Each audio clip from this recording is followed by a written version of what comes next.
For 27 years, the family of Tupac Shakur has been waiting for justice. Luckiest one, I guess. Hit that corner, gave a little chase, boom, boom, boom.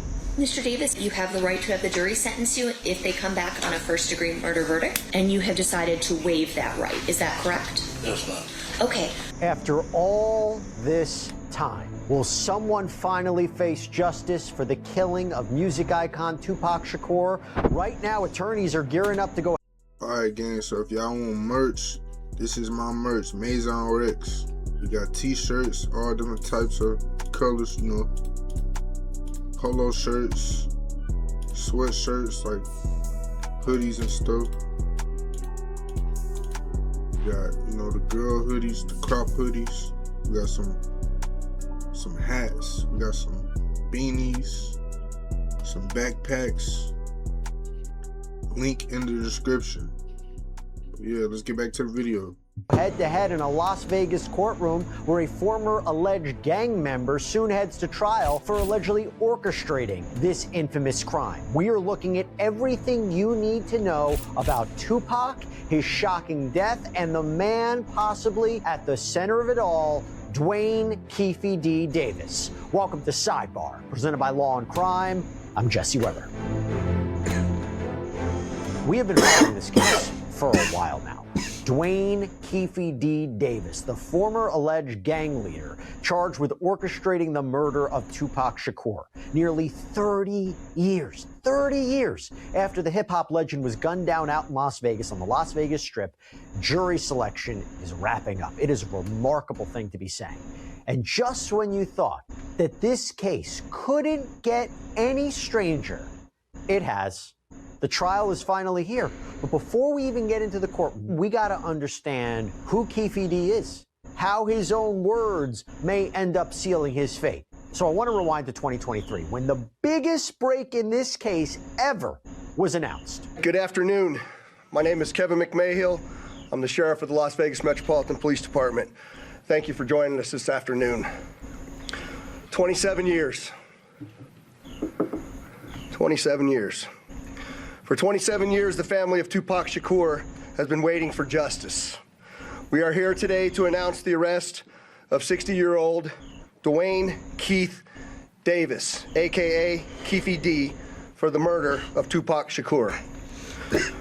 Davis was arrested this morning by my LVMPD criminal apprehension team, and this investigation started on the night of September 7th, 1996. It is far from over. It has taken countless hours, really decades, of work by the men and women of our homicide section to get to where we are today. This was shocking. As somebody who remembers when Tupac was gunned down, yeah, I was little, but I remember it. It was a big event.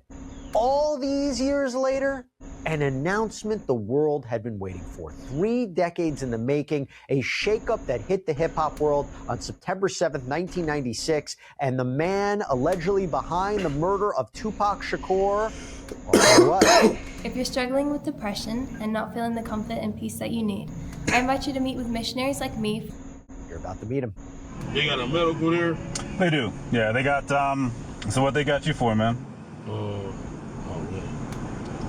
Biggest case in Las Vegas history. Oh, yeah? Yeah. Like recent? September 7th, 1996. Oh, no. Wow.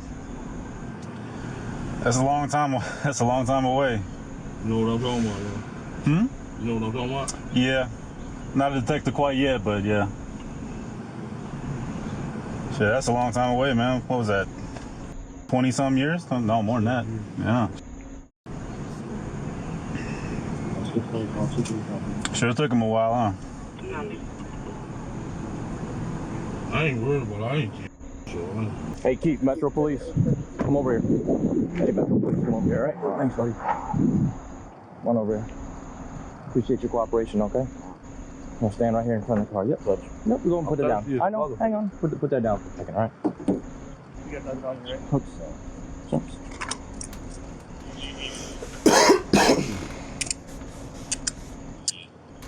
You have anything on you, sir? No.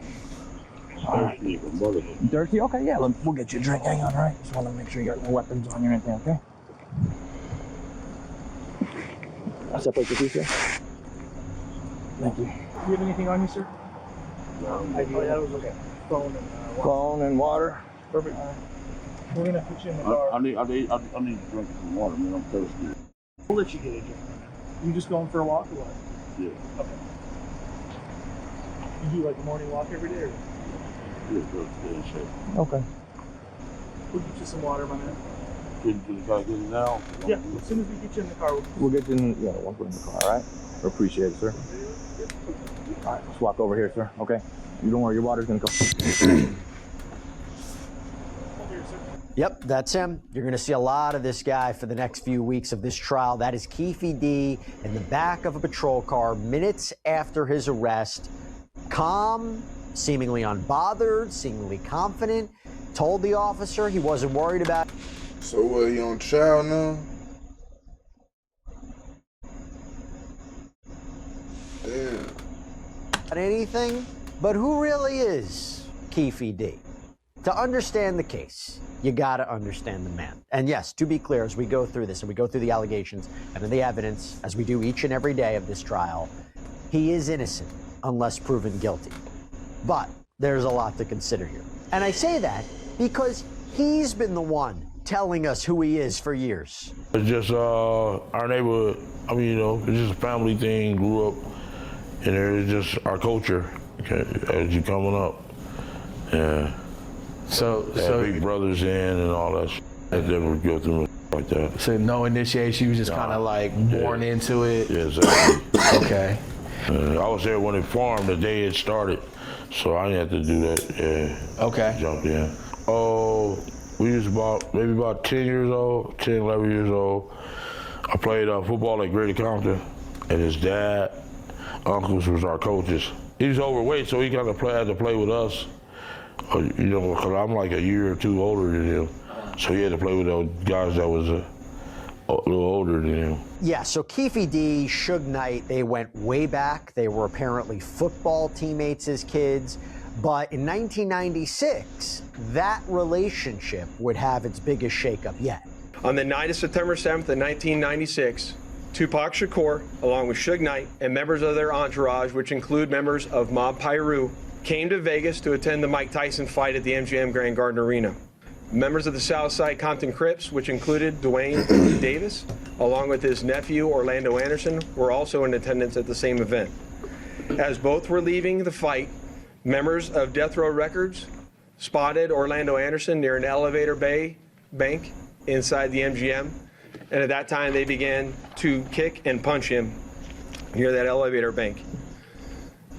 I will now show you hotel security footage, as many of you have already seen, related to this incident. And on this incident, you will see Tupac Shakur, who's wearing a shiny satiny shirt, along with Marion Suge Knight, who's a large man in a brown suit, punching and kicking Orlando Anderson. Following this incident, you'll see hotel security intervene, and then they will leave the area of the fight. It's so easy Ooh, they did that become boy a podcaster dirty. with Riverside. First, go to Riverside and open an account. Ooh, they did him dirty.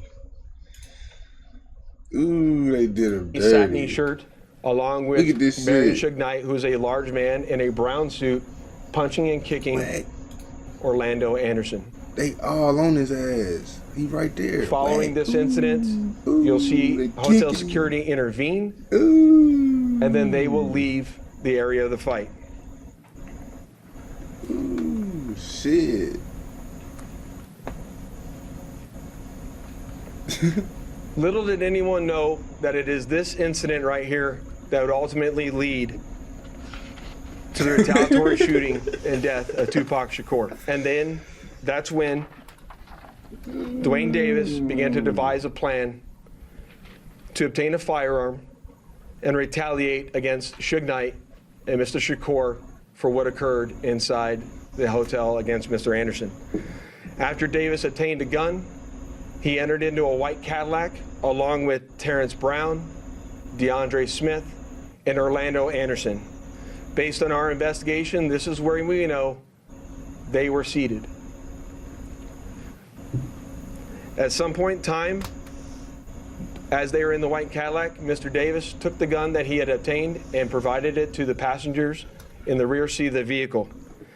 As they were driving west on Flamingo Road near Koval, they had located the black BMW, which was driven by Suge Knight, and in the passenger seat was Tupac Shakur. And as they turned around, they pulled up near the passenger side of that vehicle and immediately began shooting. Duane Davis was the shot caller for this group of individuals that committed this crime, and he orchestrated the plan that was carried out. So the police may have had a theory here, but it was Keffe D himself who allegedly provided the evidence that they needed. Interviews, his own book, his own words. I got in the car with them, yeah, and we ran into them. We went up to the light on Sunset and Flamingo, and dude was acting like he was in a parade or something. And that BMW hanging out the window, hey, this Tupac, it's Tupac. And then we was hollering for him, and we let there go. It came up on the side of him. Looked like he was reaching, yeah, looked like he was ready to bust. We was the first ones. Yeah. Luckiest one, I guess. Hit that corner, gave a little chase, boom, boom, boom. Got the bus in, we bust back, and jumped up out that motherfucker Cadillac, put the gun on the tire. Let me break this down a little bit, okay? In that interview with Urban City, he appears to admit that he was there. But here's what the defense is expected to argue, that in his 2019 memoir, Compton Street Legend, which prosecutors expected to build much of their case around, part of their case around, Keffe D apparently wrote that he was in the car, that he provided the gun, but his lawyers have argued that this book was fictionalized, that it was exaggerated, all in an effort to make money, and that it's not clear which portions Davis actually wrote.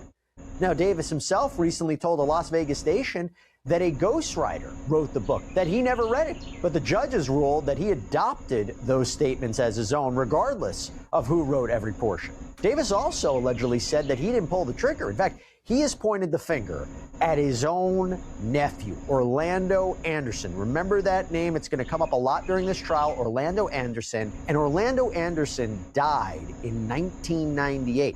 Now, does it matter? Here's what police say. Well, under Nevada law, and this is the law in most states in this country, you can be charged with a crime whether you're directly involved or whether you're an aid or an abettor. If you help somebody commit a crime, you can be equally as guilty. That is one of the theories in this case as well. So what happened after the shooting? Keffe D seemingly explained it this way. Sure, yeah. He the only one knew me. He told them people that. He told the police that Keffe D nephew. Oh, okay. Because I thought he didn't tell like who it was. Yeah, hell no. That dude. Day one, he said that Keffe D nephew. Huh. He sicked the police on us first day. Suge Knight, the only other apparent living witness to this shooting, allegedly told police Keffe D's name that same night. But Knight has made it clear he does not want to testify. He apparently told ABC News last week that getting on the witness stand is, quote, worse than taking a gun and shooting that man in the head. He said his loyalty to Tupac can never be compromised and that he is not going to be responsible for sending another man to prison for the rest of his life. Knight, by the way, is currently serving a 28-year prison sentence in California for an unrelated fatal hit-and-run case. 48 people would have went to jail. Yeah. All their kids would have been affected, their wives, people would have lost their homes, all that. I really saved their lives, home. Yeah. They gave me a deal I couldn't refuse. So according to prosecutors, this case lay dormant for nearly 3 decades. But then Davis reportedly began talking. Interviews, the book, and it was those words, according to law enforcement, according to authorities, that gave them the evidence that they needed. Retired LAPD Detective Greg Kading, who apparently interviewed Davis in 2008 and 2009, said that Davis, quote, put himself squarely in the middle of the conspiracy. He said that Davis acquired the gun, gave the gun to the shooter, and was present in the vehicle when they hunted down and located both Tupac and Suge Knight. And while awaiting trial, Davis was released on a $750,000 bond. Money allegedly came from a music manager named Cash Jones, also known as Whack 100. And how long have you had that business? Roughly 8 years, maybe. And again, you used the proceeds from that business and you provided us with the documents showing that those amounts were taken from your business account. Is that correct? Yes, sir. How do you know Mr. Davis, sir? I know him through passing. I know his son. I know him. We sat down and talked a few times. In general, about personal things. He was having his bout with cancer. What the fuck Whack 100 got to do with this shit? What he told on him or something? Personal things. Is this Whack 100? Just regular. Is this Whack 100? This is Whack 100. This got to be Whack 100. Conversation. He's always been a monumental guy in our community. Conversation. So and I've helped several people in our community, whether it was funerals. I'm looking at him. I'm like, I know this nigga look familiar. Any situation, I know his cancer has been. What he got to do with this shit? Come out of remission, or they're speaking with his son. I know he's having an issue with this. I'll let you help it in. The other thing you say.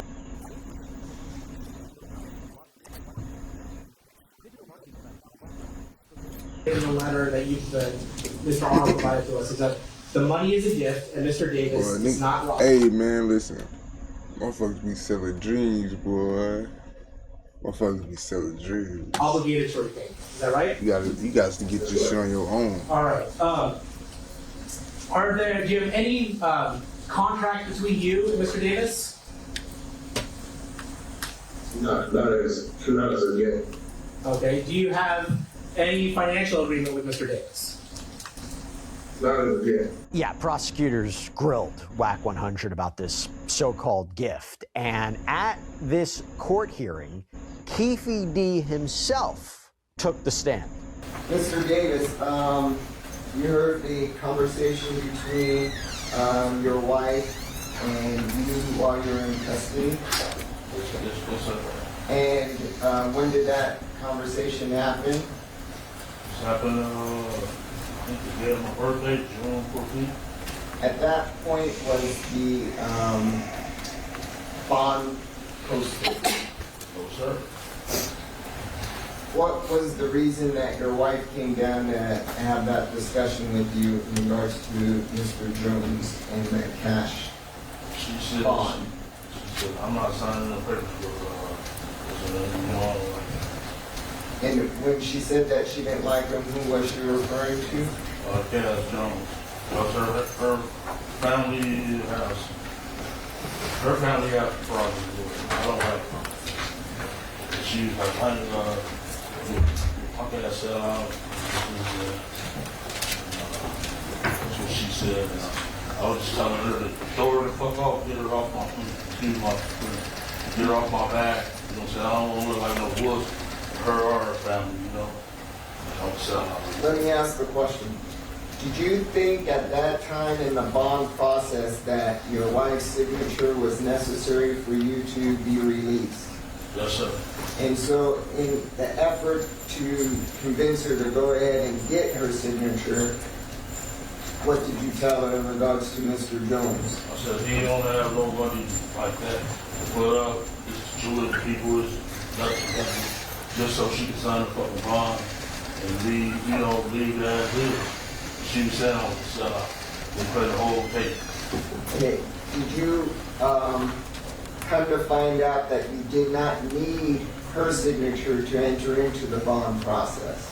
Found out just following when she came up and And so any conversation that you had with your wife at that time was in an effort just to get her to comply with the bond process? That's right. I wanted to come home because I got cancer.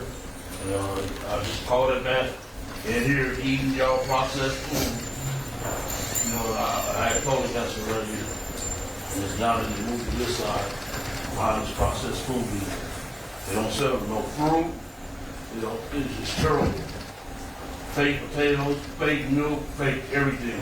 It ain't good for an ex-cancer patient. I'm in a life situation, and I would say anything to save my life. It's probably going to be a problem for the defense. And look, from everything that you heard, how controversial this is with this, money apparently being fraudulent, Keffe D's own statements. In the end, the bond was eventually denied, and Keffe D ended up back in jail. And then you have the jail calls.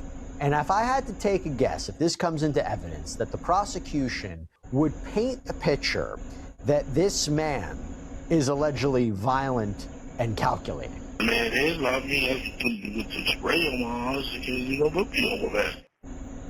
I got it. So, I don't know what you know about. Yeah. I got it. You should be, big bro, you my big bro. I got it. I'll just let you know you cannot be little man. You cannot. I hate that you in this predicament. They don't give a f*** old as hell. Man, I can have the one on. I'm big key. That's all I can tell you. And I do it dirty. You know what I'm saying? I get dirty, dude. I'm ready to go up in there and start whooping some. He only hit me one time, dog. That's why I was able to find his ass. I'll be so crafty. I had the doors unlocked and all that. And they done popped my door. As soon as I made it come out, I whooped that. I'm ready to go up in there. No, I'm just saying. Any I got a problem with my pops, they can fight me. I ain't worried about that, dog. Come on, Fuck me in the garden. The main thing is me beating the case, yo. Let me tell you what somebody told me about your attorney. What? He is not, he's careless, he don't know how to file paperwork and nothing. Yeah, that's what Bruce said. He said that. Well, I don't even know how he got that far. Yeah, Prosecutors say, ooh, he's mad about that jumper, dude. What do you call it? Called him a dumpster truck. Prosecutors mad about the jumper. He said he did He said that, yeah, he got 65 years, bro. He said he did Superman bad. That's the worst he's ever seen in his life. Man, he got 65 years, bro. Yeah, that's what he said. Prosecutors is mad about that. The whole place down there mad at him, Lauren. Yeah, I think he's sending people off. Oh. Bro. I gotta go back, bro. I gotta go back. The prosecution would paint the picture that this man is allegedly violent and calculating. Man, there's a lot of me with the spray on my eyes because, look over that. I got it. So, I don't know what you know about. Yeah. I got it. You should be, big bro, you my big bro. I got it. I'll just let you know you cannot be little man. You cannot. I hate that you in this predicament. They don't give a f*** old as hell. Man, I can have the one on. I'm big key. That's all I can tell you. And I do it dirty. You know what I'm saying? I get dirty, dude. I'm ready to go up in there and start whooping some. He only hit me one time, dog. That's why I was able to find his ass. I'll be so crafty. I had the doors unlocked and all that. And they done popped my door. As soon as I made it come out, I whooped that. I'm ready to go up in there. No, I'm just saying. Any I got a problem with my pops, they can fight me. I ain't worried about that, dog. Come on, They fuck me in the garden. The main thing is me beating the case, yo. Let me tell you what somebody told me about your attorney. What? He is not, he's careless, he don't know how to file paperwork and nothing. Yeah, that's what Bruce said. He said that. Well, I don't even know how he got that far.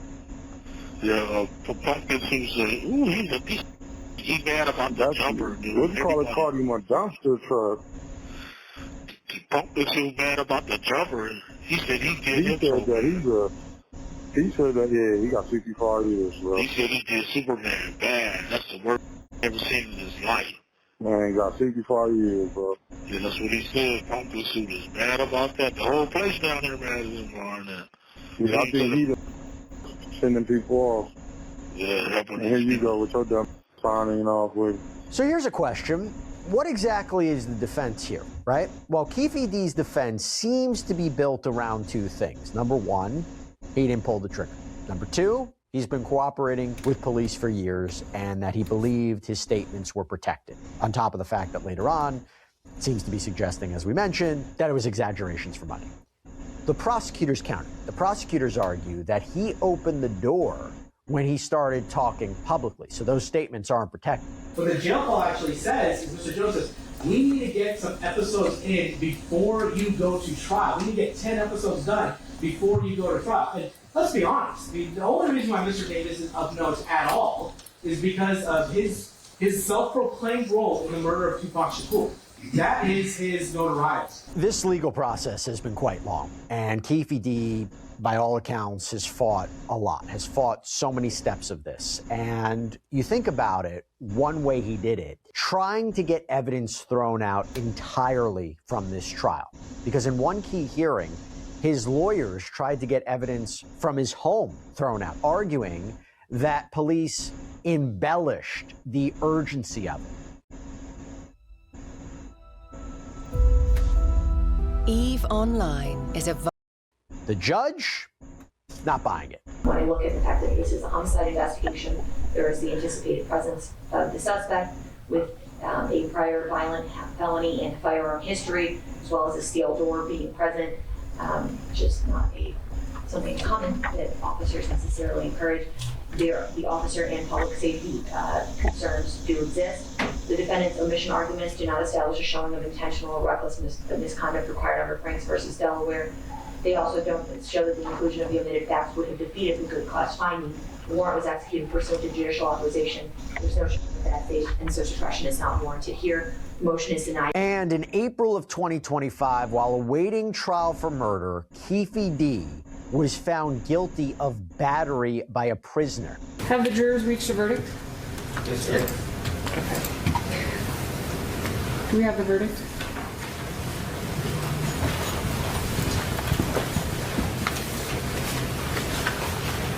Thank you.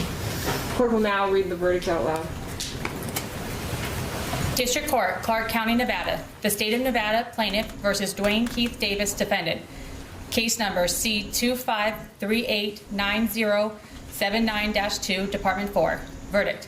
We, the jury, in the above entitled case, find the defendant, Duane Davis, as follows. Count 1, battery by prisoner. Guilty of battery by prisoner.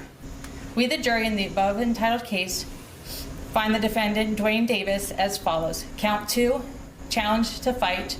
Guilty of challenge to fight. Dated this 9th day, April 2025, signed by Rodney Medina, foreperson. Ladies and gentlemen of the jury, is this your verdict as read? So say you one, so say you all. Yes. Yes. All right, thank you. By the way, I think that's significant because if Keffe D were to take the stand in his murder trial, sometimes a prior conviction could be used against you. Okay, just a separate thought. Now, I will tell you, in a strategic move ahead of trial, Keffe D told the judge he wants her, not the jury, to decide his sentence if he's convicted. It's a gamble. And his lawyers, by the way, have also reportedly tried to subpoena Sean Diddy Combs to testify, not to confirm the allegation, but to deny it, all in an attempt to prove that Keffe D is a storyteller whose alleged confessions were basically just storytelling, were just performances. Mr. Davis, my understanding is that Mr. Stamp has made you aware that you have the right to have the jury sentence you if they come back on a first-degree murder verdict, and you have decided to waive that right. Is that correct? That's right. Okay, so what that means is when I am talking to the jurors, I'm not going to tell them what the potential penalties are for first-degree murder. Additionally, I'm not going to ask them if they can abide by those penalties and come up with a sentencing agreement or sentencing decision. And then at the end of the day, if that is the verdict, it would be me sentencing you on that as well as the enhancement. Is that your understanding of everything that would happen given this waiver? So in general, the defense would have, the jury would be able to sentence you on the first degree murder portion. That carries either 20 years to life or 20 to 50 years, 20 to life, or life without the possibility of parole. In any case, if there's an enhancement, and in this case there are two enhancements, there's both the gang enhancement as well as the deadly weapon enhancement, that is left up to the judge.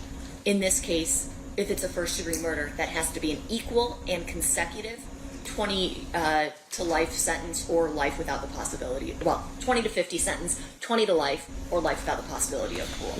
So that would be up to the judge sentencing, no matter what the jury found. And here we are, nearly 30 years after Tupac Shakur was gunned down on the Las Vegas Strip, the first criminal trial in one of the most famous unsolved murders in American history.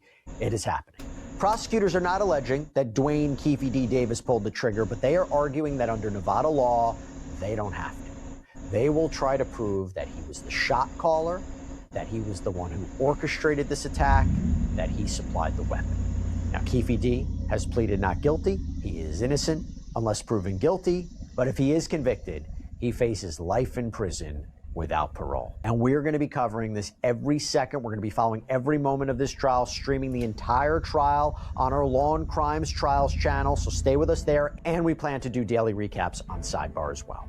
Thank you so much for joining us. As always, please subscribe on YouTube, Apple Podcasts, Spotify, wherever you should get your podcasts. You can also check us out on NBC's Peacock as well. I heard that. If you want to follow me, I heard about this show. I heard.